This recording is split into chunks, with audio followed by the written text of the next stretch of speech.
आप लोग यहाँ पे अब ज्यादातर स्टूडेंट्स ही हो सकता है बीच में, मुझे पता है कि कुछ लोग आपके वर्किंग प्रोफेशनल्स भी हैं। आई एम नॉट श्योर उनके लिए ये एडवाइस कितनी इंपॉर्टेंट है, लेकिन स्टूडेंट्स के लिए ज्यादा इंपॉर्टेंट है। 80-90% जो लोग हैं उन पे ये रूल अप्लाई होगा, बीच में 10-20% एक्सेप्शंस हो सकती हैं। आपके लिए सबसे जो इंपॉर्टेंट जॉब है ना जिंदगी में, वो आपकी पहली जॉब है, फर्स्ट जॉब है। क्योंकि ज्यादातर लोगों के लिए फर्स्ट जॉब जो है वो ही उनका पीछा नहीं छोड़ती आखिर तक, अगर वो उसमें गलत जगह पे अटक गए। मैं आपको इसकी मिसाल दे देता हूं कि अगर आपने अपनी जॉब स्टार्ट किया किसी इंटरनेशनल कंपनी से, मिसाल के तौर पे अगर हम ऑडिट अकाउंटिंग की बात करें, आप बिग फोर में चले गए हो, तो आप डिलॉइट में हो, डिलॉइट से निकलोगे ईवाई में चले जाओगे, ईवाई से निकलोगे प्राइस में चले जाओगे, तो आप इस बिग फोर के सर्कल में रहोगे। या आपने किसी और मल्टीनेशनल में जॉब कर ली है, आप लीवाइस में चले गए हो, तो लीवाइस से निकलोगे तो नेस्ले में चले जाओगे, नेस्ले से निकलोगे तो किसी और मल्टीनेशनल में चले जाओगे, फॉरेन कंपनी में चले जाओगे। तो वो जो पहली जॉब होती है ना, वो आपके एक सर्कल को डिफाइन कर देती है और आप उसी ऊपर के सर्कल में मूव करते रहते हो। अगर आपने पहली जॉब जो है वो नीचे सर्कल में पकड़ ली, यानी मेरे लिए ये बड़ा मुश्किल है कि इसको मैं ऐसे देखूं कि एक अकाउंटिंग प्रोफेशनल है कोई भी, उसने 2 साल 3 साल जो है वो आई डोंट नो रहमत कंस्ट्रक्शन कंपनी में जॉब की हो, फिर 3 साल उसने किसी आई डोंट नो, चलो कोई भी नाम और रख लो, अल्फा बीटा स्टील वर्क्स में काम किया वो, और उसके बाद कह जी मैं छठे साल में जो है वो नेस्ले में चला गया था। नेस्ले नहीं उठाएगा उस बंदे को, क्योंकि सिर्फ नॉलेज की बात नहीं है, एक एटीट्यूड सेट हो रहा है, एक कल्चर सेट हो रहा है, एक वैल्यू सेट हो रही है, वर्किंग हैबिट सेट हो रही है, रिस्पॉन्सिबिलिटी एक्सपोजर विजन ये सब कुछ सेट हो रहा है। तो मुझे पता है कि यार ये बंदा मेरे वर्किंग एनवायरनमेंट में सूटेबल ही नहीं है, नॉलेज भले इसके पास हो लेकिन ये मेरे ओवरऑल कल्चर में सूट नहीं करेगा। तो ऐसा बंदा बड़ी मुश्किल से पिकअप किया जाता है। तो जिस वक्त आपने अगर एक छोटी फर्म ज्वाइन की है, अगर मैं अकाउंटिंग ऑडिटिंग की बात कर लूं, तो फिर आप उन छोटी फर्म्स के सर्कल में ही रहोगे। आप जो है वो अली एंड कंपनी से निकल के मोहम्मद एंड कंपनी में, वहां से निकल के रहमत एंड कंपनी से, वहां से निकल के पता नहीं फिर मजीद एंड कंपनी में, सदीक एंड कंपनी में, इन्हीं में घूमते रहोगे। अगर आपका सर्कल एक दफा ऊपर का चला गया तो फिर आप ऊपर में घूमते रहोगे। तो इट इज वेरी इंपॉर्टेंट कि जो आप अपने करियर के पहले 1 2 3 साल हैं, और पहला साल अगर आपने किसी मजबूरी के तहत कोई छोटी मोटी जॉब कर भी ली है किसी कंपनी में, छोटी मोटी जॉब का वर्ड नहीं यूज करूंगा, किसी अननोन कंपनी में अगर आपने जॉब कर भी ली है, तो कोशिश करें कि जल्दी से जल्दी उससे पीछा छोड़ाएं। You know there are two options, एक हम कहते हैं to be a big part of a small thing or to be a small part of a very big thing. तो मेरे ख्याल में to be a small part of a very big thing is always a better option. यानी आप एक छोटी company में जाओगे ना, आपको कमरा भी दे देंगे, आपको कंप्यूटर भी दे देंगे, आपके नाम की तख्ती भी लगा देंगे, उस छोटी सी कंपनी में आप बादशाह बन के बैठ जाते हो, लेकिन यकीन मानो फिर उधर ही बैठे रहते हो। हाँ, आप एक बड़ी कंपनी में जाओगे तो वो ना आपको कमरा देंगे, ना आपको तख्ती लगाएंगे, ना आपको कोई बड़ा डेजिग्नेशन देंगे, लेकिन उस कंपनी में उसका साइज इतना बड़ा है कि उसके अंदर डेप्थ इतनी ज्यादा है कि आपके करियर के प्रोग्रेस के चांसेस बहुत हैं। तो हमेशा कोशिश कीजिए कि अपने करियर की जो बिगिनिंग है ये आपका पहला मैच है लाइफ में।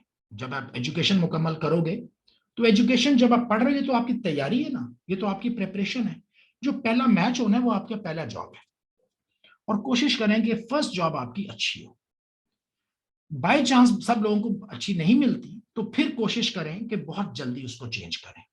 अगर आप ज्यादा अरसा छोटी कंपनीज में, अननोन कंपनीज में, अननोन सिस्टम्स में रहोगे, तो फिर आपका लॉन्ग टर्म में वहां से निकल के बड़ी किसी ऑर्गेनाइजेशन में जाने के चांसेस बहुत कम है। कुछ लोग चले जाएंगे, 5-10% लोग चले जाएंगे, वो एक्सेप्शनल होंगे। 90-95% लोग फिर नीचे घूमते रहेंगे।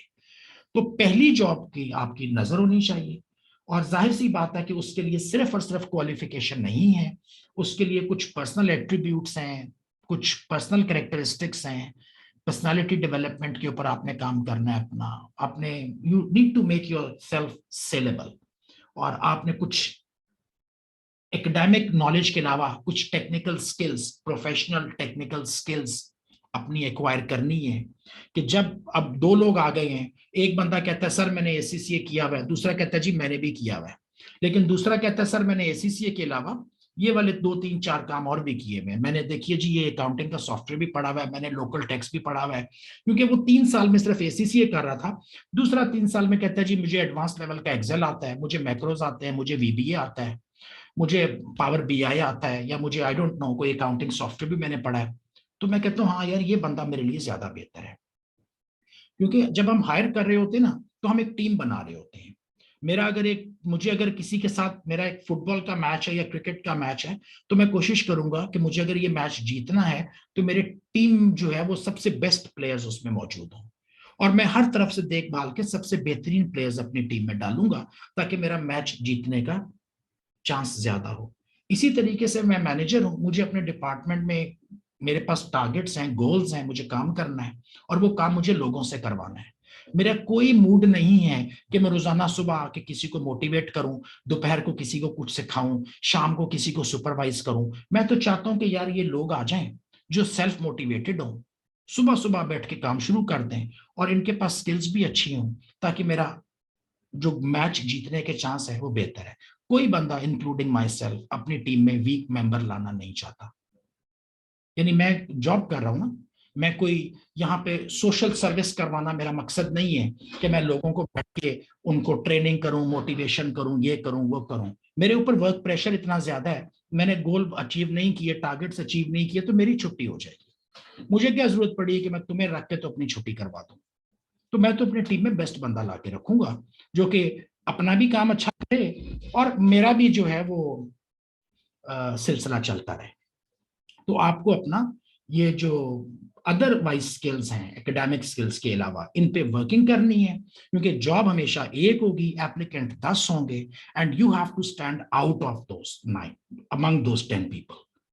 तो सिर्फ ये कह देना कि जी मेरे पास एसीसीए है, ये आपको एंटाइटल नहीं करेगा, कंपटीशन बहुत ज्यादा है। तो लिहाजा अपनी जो अदरवाइज जो स्किल्स हैं उनके ऊपर भी इक्वली आपको काम करना चाहिए, कम से कम जब आप जॉब स्टार्ट करने से 1 साल के दूरी पर हो, कि हाँ अब मुझे 1 साल के बाद जॉब मार्केट में एंटर करना है, I need to improve myself, I need to improve my skills. तो उसके ऊपर आपको काम शुरू करना पड़ेगा ताकि आपकी जो पहली जॉब होगी वो आपकी अच्छी जॉब लगे। क्योंकि अगर पहली जॉब में ही आप किसी माठी कंपनी में चले गए तो बहुत ज्यादा इम्कान यही है कि फिर आप वो जो बी कैटेगरी या सी कैटेगरी के अंदर ही घूमते रहोगे। तो और एक चीज मैं और आपको यहाँ पे बता दूं, बहुत से लोगों की अपनी अपनी एक पर्सपेक्टिव होता है, और मुझे पता है कि अब जो मैं कहने लगा हूं ना, इससे पहले जो कहा है उसको तो ज्यादातर लोग आप लोग एग्री कर जाओगे। जो मैं अब कहने जा रहा हूं ना, ये आप में से कुछ लोगों को तकलीफ देगा क्योंकि ये आपकी वीकनेस है, और आप में से कुछ लोग हो सकता है कि इससे एग्री भी ना करें, क्योंकि आप लोग अपने लिए कोई आसान रास्ता ढूंढ रहे हैं। ये क्वेश्चन बड़ा कॉमन है, बच्चे बाज दफा पूछते हैं, बच्चे, आई एम सॉरी टू से बच्चा, स्टूडेंट्स बाज दफा पूछते हैं कि जी एसीसीए में जो इंडिविजुअल पेपर के मार्क्स हैं डज दैट मैटर, एक क्वेश्चन। और दूसरा क्वेश्चन कि जी एसीसीए में कितने सालों में कर लूंगा, डज दैट मैटर ऑल्सो, मैं 2 में कर लूं, 4 में कर लूं, 5 में कर लूं, क्या फर्क पड़ता है, मेरे 50 मार्क्स हो या मेरे 90 मार्क्स हो, क्या फर्क पड़ता है, पास तो पास है। इन दोनों सवालों के आपको जवाब दे दूं, मेरा ओपिनियन है, प्योरली मेरा ओपिनियन है, गलत आपके लिए हो सकता है, मेरे लिए ये 100% सही है। पहली बात तो ये कि मेरे लिए पेपर के मार्क्स इंपॉर्टेंट है। मैं ये तो नहीं कहता कि सबके पोजीशन होल्डर्स मुझे चाहिए 90%, वैसे पोजीशन होल्डर्स मुझे कोई इतने अच्छे भी नहीं लगते, आमतौर पे बिल्कुल ही रट्टे वाली चक्कर हो रहा होता है। I'm not looking for position holders, but I'm looking for those people who have scored reasonably well, respectively well. 70%, 75% के कम आपके नंबर होने चाहिए। मैं आपको ये एक्सपीरियंस बता रहा हूँ from my 15 years of hiring. मैं तकरीबन 15 साल इस पोजीशन में रहा हूं, जब मैं हायरिंग प्रोसेस में था, और फिर कई साल 10 साल तो हायरिंग डिसीजन मेकिंग में रहा हूं अपनी टीम के लिए, अकाउंटिंग के लिए।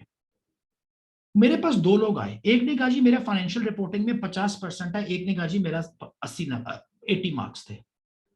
तो मेरा पहला सवाल ये होता है कि यार फाइनेंशियल रिपोर्टिंग का नॉलेज किसके पास ज्यादा है? देखो, इन लोगों को दोनों को मैं नहीं जानता, और इनको मैंने जॉब ऑफर करनी है, आगे चल के क्या होगा वो तो अल्लाह जानता है, एटीट्यूड क्या होंगे वगैरह वो एचआर वाले साइकोलॉजी वाले देखते रहेंगे। लेकिन मुझे टेक्निकल नॉलेज की अगर देखूं तो अपेरेंटली नजर आता है जिसके फाइनेंशियल रिपोर्टिंग में 80% मार्क्स हैं, he knows more about financial reporting. पहली बात, उसका नॉलेज ज्यादा मुझे नजर आ रहा है।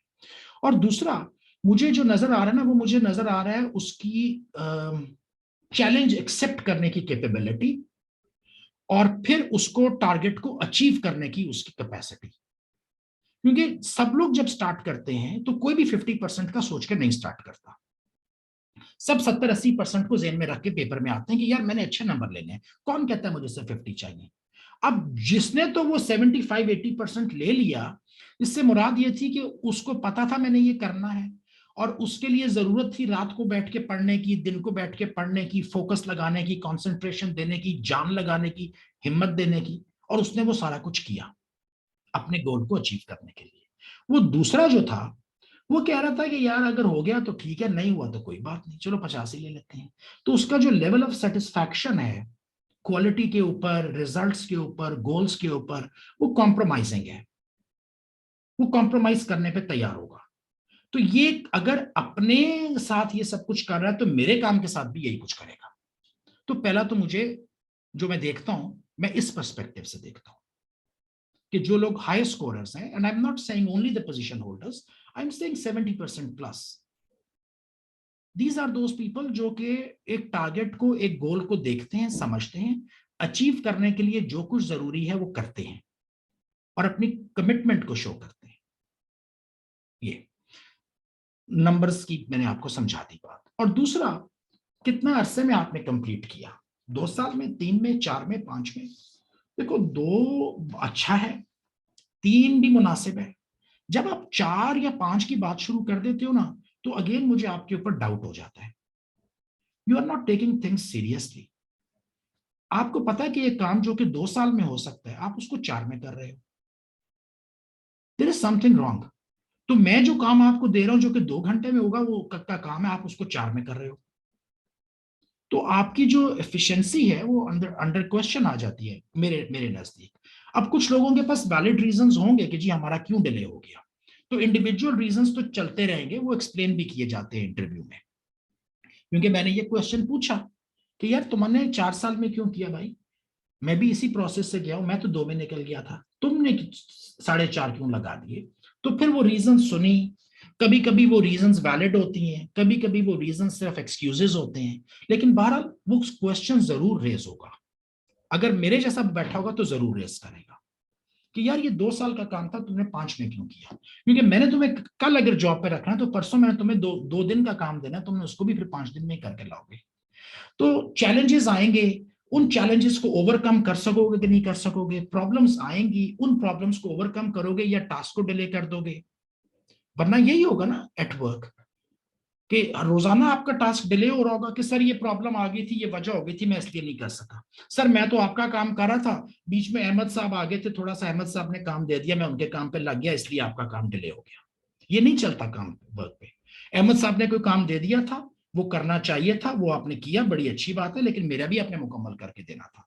भाई शाम को घंटा एक्स्ट्रा बैठ जाते, लंच ब्रेक छोटी ले लेते, सुबह आधा घंटा पहले आ जाते, लैपटॉप घर पे ले जाते, टारगेट तो कंप्लीट करना था। क्योंकि तुम अपने मुझे इतने आराम से कह दोगे जी वो अहमद साहब का काम आ गया था, तो इसलिए आपका काम मैंने डिले कर दिया, तो मैं ये सवाल उठा के अपने बॉस के पास जाऊंगा ऊपर जहां पे मैंने जाना है, तो मैं तो उल्लू लगूंगा ना कि जी मैंने तो काम, वो पता नहीं, मैंने एहसन को काम दिया था, एहसन अहमद का काम करना शुरू हो गया, तो इसलिए ये वाला काम मिस हो गया। ऐसे नहीं होता।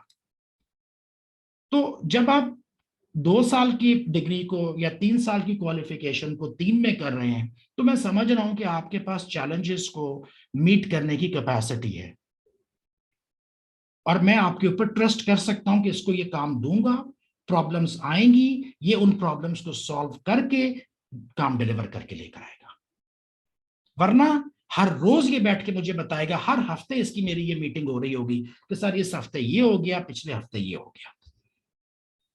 तो यार ये दोनों चीजें, यानी ये वो चीजें जो मैं आपको बताऊं कि जो हमारा रियल लाइफ में, प्रैक्टिकल लाइफ में जो पर्सपेक्टिव है, जब हम लोगों को पिकअप कर रहे होते हैं। तो कंक्लूड कर दूं, मैंने आपको ये जो एडवाइस दी आज हमने थोड़ा सा, मैं आमतौर पे लेसन के दौरान कभी कोई और बात नहीं करता। आप लोग कितने अरसे से मेरे साथ, तो मैं लेसन के दौरान मुझे बात करने का शौक नहीं हो इधर उधर, लेकिन आज कुछ गुफ्तगू मैंने स्टूडेंट्स की सुनी थी तो मुझे लगा कि मैं कुछ बता दूं आपको। एक तो मेरे लिए बड़ा इंपॉर्टेंट है, ये मैं कंक्लूड आपको कर दूं कि आपकी जो पहली जॉब है उसका ख्याल कीजिएगा। दूसरा, मैंने आपको ये बताया कि जो आपके स्कोर्स हैं they do matter in real life. Mediocre किसी को नहीं चाहिए। 13 इम्तिहान थे, 13 इम्तिहानों में किसी में तुम्हारे 50 आ रहे हैं, किसी में तुम्हारे 52 आ रहे हैं, किसी में तुम्हारे 55 आ रहे हैं। तुम कैसे एक्सपेक्ट करते हो कि तुम किसी एक्स्ट्रा ऑर्डिनरी कंपनी में जाके एक्स्ट्रा ऑर्डिनरी पोजीशन पे कुछ एक्स्ट्रा ऑर्डिनरी परफॉर्मेंस दोगे? मैं कैसे मान लूं? तुमने आज तक तो कोई परफॉर्मेंस दी नहीं है, इसके बाद क्या परफॉर्मेंस दोगे? तुम एवरेज कंपनी में जाके लगोगे जिसमें कि एवरेज सा काम करते रहोगे और उसके बदले में एवरेज सी तनख्वाह लेते रहोगे और एवरेज सी जिंदगी गुजारते रहोगे, क्योंकि तुमने अपने ट्रैक रिकॉर्ड से ये साबित कर दिया मुझे कि सर मैं एवरेज हूं। ये बात आपको कड़वी लगेगी, बट अगर आप अपने इर्द गिर्द देख लेंगे, हजारों की तादाद में अकाउंटिंग प्रोफेशनल्स एवरेज पे काम कर रहे हैं। उनके लिए एवरेज ही ठीक है, वो एवरेज से ही खुश है। अगर आप एवरेज से खुश हैं, चलते रहिए। पहला, अगर आप मुझे कमिट करते हो कि जी आई एम द सुपरमैन और मैं कोई आपको आउटस्टैंडिंग काम करके दूंगा और फिर उसके बदले मैं भी आपको कोई आउटस्टैंडिंग ऑफर लगाऊं जो आपकी जिंदगी को चेंज करे, वर्ड यूज कर रहा हूं, जिंदगी को चेंज करे। जिंदगी ऐसे नहीं चेंज होगी कि सर 30,000 की जॉब पे था, 1 साल गुजर गया, अभी मेरी सैलरी 35,000 हो गई। 35,000 की नौकरी पे था, 1 साल ऊपर गुजर गया, अभी मेरी जॉब 45,000 हो गई। वो तो सारा इन्फ्लेशन में मारा जाएगा यार, वो तो सारा ही तुम्हारी प्रोफेशनल रिस्पॉन्सिबिलिटी में मारा जाएगा। ऑफर वो होगी तुम्हारे पास जो एक्स्ट्रा ऑर्डिनरी हो, जो बाकियों के पास नहीं है, तब तुम्हारी जिंदगी बदलेगी। तो ये बड़ा जरूरी है, आप अपनी परफॉर्मेंस दिखाएं मुझे, आपके पास कुछ ना कुछ दिखाने का हो। जब आप जॉब इंटरव्यू में जाएंगे कि सर ये था, देखें मैंने यहाँ पे ये करके दिखाया है। When I was a student, मुझे उस वक्त कोई प्रोफेशनल रिस्पॉन्सिबिलिटी नहीं थी, एजुकेशनल रिस्पॉन्सिबिलिटी थी, जिसको मैंने I met it very well. मैंने वहां पे जो मेरे से रिक्वायर्ड था, उन सर्कमस्टांसेस में मैंने उनमें आउट क्लास परफॉर्म किया है। और जब आप मुझे इन सर्कमस्टांसेस में डालोगे तो मैं यहां पर भी आउट क्लास परफॉर्म करके दिखाऊंगा। तो ये एजुकेशनल जो है, ये it's not only about, I mean of course you people are learning, so learning is there, but हम लोग जो दूसरी, we are sitting on the other side of the table, हमने ऑब्जर्व करना होता है लोगों को इन चीजों के थ्रू। अगर हम इन चीजों के थ्रू ऑब्जर्व ना करें तो फिर तो एक वो ब्लाइंड बेट हो जाती है कि यार अच्छा बच्चे को उठा लो, बंदे को उठा लो, देखेंगे क्या करेगा। 3 महीने 6 महीने उसने भी रगड़ा खाया, हमने भी रगड़ा खाया, प्रॉब्लम शुरू हो गए, कंप्लेंट शुरू हो गई, और साल के बाद एक दूसरे के साथ बुरा भला कहते हुए वो अपने रास्ते पे, मैं अपने रास्ते पे। इसमें कोई नहीं पढ़ना चाहता, हम नहीं इसमें पढ़ना चाहते। तो आप इन चीजों के ऊपर जरूर एक दफा गौर कीजिए, और जो जिम्मेदारियां आपकी आज हैं उन जिम्मेदारियों को अच्छे तरीके से पूरा कीजिए, ताकि कल को आपको बड़ी जिम्मेदारी दी जा सके। अगर आप एक छोटी सी जिम्मेदारी को पूरा नहीं कर सकते तो कोई आप पर यकीन करने के लिए तैयार नहीं होगा कि आप कोई बड़ा काम भी कर सकते हैं। Sorry for wasting your time, बहुत ज्यादा हमने इस पे टाइम लगा दिया।